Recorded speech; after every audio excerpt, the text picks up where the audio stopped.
पहली बात तो रोड सेफ्टी, इस विषय पर काफ़ी डिटेल में चर्चा हुई और ब्लैक स्पॉट्स को आइडेंटिफाई करना, रोड इंजीनियरिंग, ऑटोमोबाइल इंजीनियरिंग में हमने सुधार किए हैं। जब एक्सीडेंट होता है तो हमने एक नई स्कीम शुरू की है, कैशलेस ट्रीटमेंट।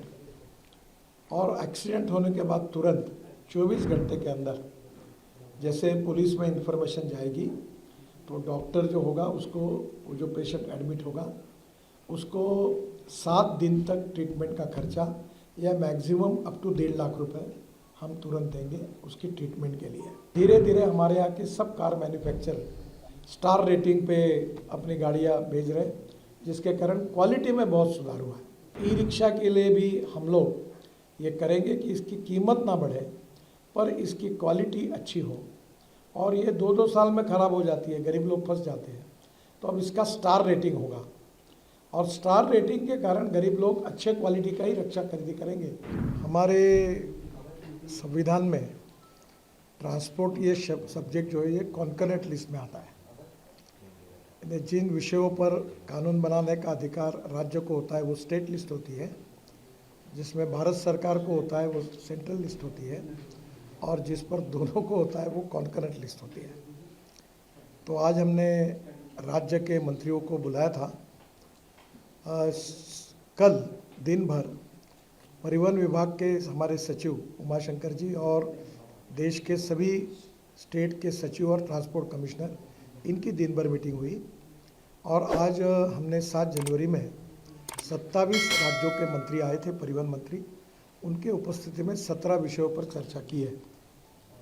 ये दोनों मीटिंग में विशेष रूप से इस सेक्टर को ट्रांसफॉर्म कैसे करना, इसके बारे में ट्रांसपोर्ट सेक्टर को वर्ल्ड स्टैंडर्ड का करते हुए इसमें जो कमियां हैं उसको दोनों मिलकर, सबने मिलकर कैसे सुधारना, इसके ऊपर विचार हुआ।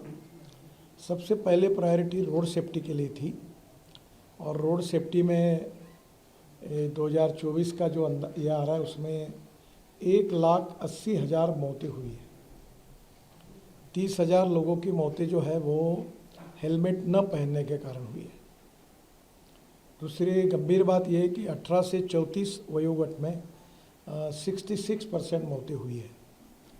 हमारे स्कूल और कॉलेज के सामने एग्जिट एंट्री पॉइंट में उसकी ठीक व्यवस्था न होने के कारण 10,000 बच्चों की मौतें हुई है। हमारी स्कूल के लिए जो ऑटो रिक्शा है और जो मिनी बस है उसके बारे में भी हमने नियम बनाए ताकि इसके एक्सीडेंट में बड़े प्रमाण पर मौतें हुई है। तो पहली बात तो रोड सेफ्टी, इस विषय पर काफ़ी डिटेल में चर्चा हुई और ब्लैक स्पॉट्स को आइडेंटिफाई करना, रोड इंजीनियरिंग, ऑटोमोबाइल इंजीनियरिंग में हमने सुधार किए हैं, और ड्राइवर्स के बारे में लेन डिसिप्लिन है, बाद में सिग्नल का, कानून के प्रति आदर और सम्मान रखने के लिए ड्राइविंग लाइसेंस के न होने के कारण ऐसे भी लोगों ने गाड़ियाँ चलाई, उसके कारण भी करीब 3,000 मौतें हुई है। तो ये सब आइडेंटिफाई करके रीज़न पे चर्चा हुई और आगे सबने मिलकर ये निर्धार तय किया है कि हम इसको कम करने की कोशिश करेंगे।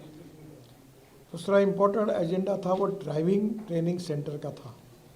हमारे देश में 22 लाख ड्राइवर्स की कमी है और उसके ऊपर भी आज हमने एक नई पॉलिसी बनाई है, और वो पॉलिसी जो है इस किताब में जो आपको देंगे तो ये भी चर्चा उसमें हुई। बाद में जब एक्सीडेंट होता है तो हमने एक नई स्कीम शुरू की है, कैशलेस ट्रीटमेंट। और एक्सीडेंट होने के बाद तुरंत 24 घंटे के अंदर जैसे पुलिस में इंफॉर्मेशन जाएगी तो डॉक्टर जो होगा उसको, वो जो पेशेंट एडमिट होगा उसको 7 दिन तक ट्रीटमेंट का खर्चा या मैक्सिमम अप टू 1.5 लाख रुपए हम तुरंत देंगे उसकी ट्रीटमेंट के लिए। बाद में हीट एंड रन विक्टिम्स जो है उसमें भी मृत्यु होती है तो हम 2 लाख रुपए देंगे। इसके साथ साथ ये कैशलेस ट्रीटमेंट में हमने पायलट प्रोजेक्ट कुछ राज्यों में किए, कुछ कमियां ध्यान में आई, उसको सुधार कर अब नए आदेश हम वितरित करेंगे और ये भी निश्चित रूप से उपयोगी होगा। IIT मद्रास ने एक अच्छा ऐप तैयार किया है जिसमें ट्रांसपोर्ट सेक्टर को एक प्रकार जो अनेक रिफॉर्म है वो सब उसमें आए हैं, तो उसको भी लॉन्च किया गया।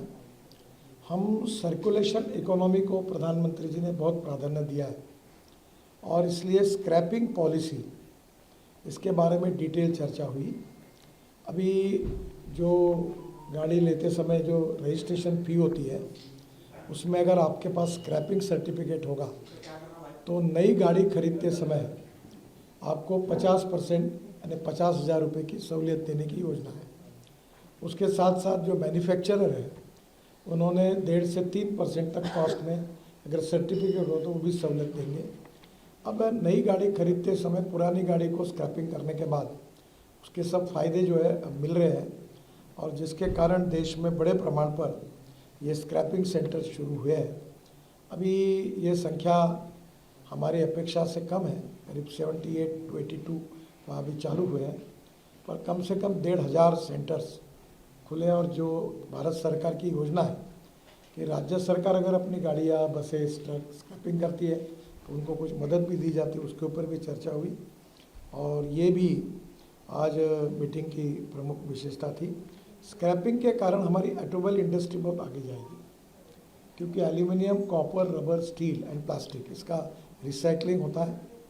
और अभी कुछ स्पेसिफिक पार्ट ऐसे हैं, अभी मारुति का स्क्रैपिंग सेंटर है, सुजुकी का, उसके पार्ट जापान में एक्सपोर्ट हो रहे हैं और टायर जो है उसकी भी पाउडर अब बिटुमेन में डाल रहे हैं। तो ये एक सर्कुलेशन इकोनॉमी बनेगी। तो इसमें स्क्रैपिंग पॉलिसी के कारण देश में नए रोजगार निर्माण होंगे। भारत सरकार और राज्य सरकार का मिलकर 18,000 करोड़ का जीएसटी बढ़ेगा और इसके साथ हमारा एक्सपोर्ट बढ़ेगा। हमारी ऑटोमोबाइल इंडस्ट्री पहले 7वें नंबर पे थी, अभी 4 महीने पहले हमारी इंडस्ट्री ये 4थे नंबर से 3रे नंबर पर आई है। हमने जापान को पीछे डाला है। हमारी इंडस्ट्री का एक समय साइज जब 14 में हमारी सरकार आई तब 7 लाख करोड़ का था। अभी हमारे ऑटोमोबाइल इंडस्ट्री का साइज 22 लाख करोड़ का है। अमेरिका नंबर 1 पर है, उनका 78 लाख करोड़ है। चाइना नंबर 2 पर है, उनका 47 लाख करोड़ है और भारत 22 लाख करोड़ है। अभी इसके सबके कारण हम लोग जिस प्रकार से स्क्रैपिंग पॉलिसी, ऑटोमोबाइल को प्रोत्साहन मिला है, अल्टरनेटिव और बायोफ्यूल में हम वर्ल्ड में लीड कर रहे हैं।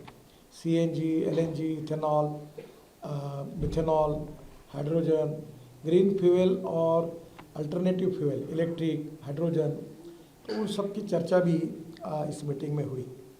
ये जो हमने ड्राइविंग सेंटर के साथ फिटनेस सेंटर जोड़ दिए, उसके ऊपर हमारा अनुदान भी है, तो उसके कारण ये भी काफ़ी बड़े प्रमाण पर आएगी। हमारी बहुत अच्छी स्कीम यशस्वी हुई है, भारत एनकैप। अब इसकी स्टैंडर्ड होते हैं, स्टार रेटिंग, और हमारे यहाँ पहले बहुत सी हमारे यहाँ की कुछ गाड़ियाँ थी वो स्टार रेटिंग में फेल हो गई और वर्ल्ड में वो भेजी गई थी।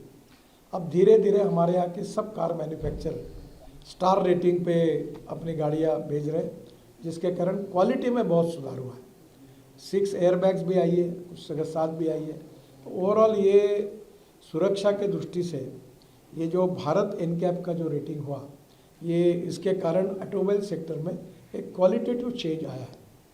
आज हमने एक बात का निर्णय किया कि हमारे ई रिक्शा 2014 में हमने लाए थे और ये रिक्शा की विशेषता ये थी कि 2 करोड़ लोग आदमी को खींचने का काम करता था और विशेष रूप से कुछ जगह पे आदमी को कंधे पे जू रखकर फिर खींचता था।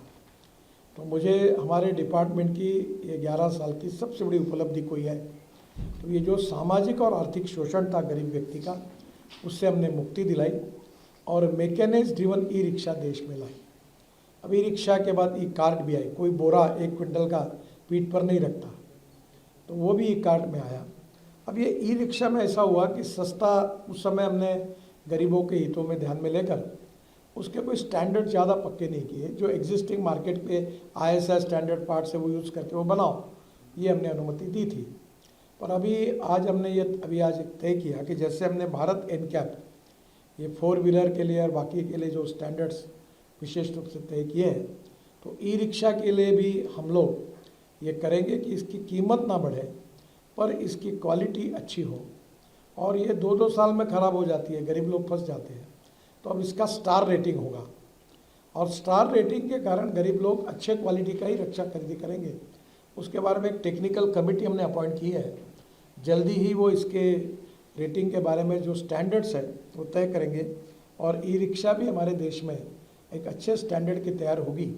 और अफ्रीकन कंट्री, श्रीलंका, बांग्लादेश, इसमें उसकी बहुत बड़ी मांग है।